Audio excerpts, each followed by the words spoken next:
সুপ্রভাত বন্ধুরা, সকালে এক কাপ চায়ে চুমুক দিয়ে দিনটা শুরু করলাম।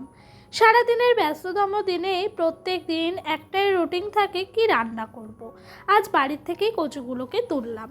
আজকে ভাবলাম একটু কচু পাতুরি করব। আমরা গ্রামের মানুষরা এই কচু হেঁচুকেই কিন্তু মানুষ। আমাদের পাতে নামি দামি খাবারের থেকেও এই কচু পাতুরি যেন অমূল্য স্বাদ চলে আসে। যাই হোক, চলো কচু পাতুরিটা রান্না করি। কচুর গা থেকে একদম মোটা করে খোসা ছাড়িয়ে নিলাম। তারপরে এই ঘষানিতেই পুরো কচুটাকে ঘষে নিলাম। তারপরেই 5 থেকে 6 বার এরকম করে জলে ধুয়ে নিয়েছি মুঠো মুঠো করে। আর এই কচু পাতুরি রান্নার জন্য লাগবে পেঁয়াজ কুচি, তাই পেঁয়াজটাকে যেন তো ব্রেস্তার মতো করে ভেজে নিতে হবে।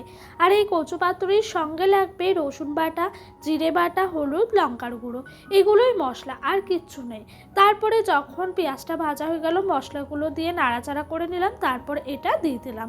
এবার ভালো করে নাড়াচাড়া করে রেডি হয়ে গেল কচু পাতুরি।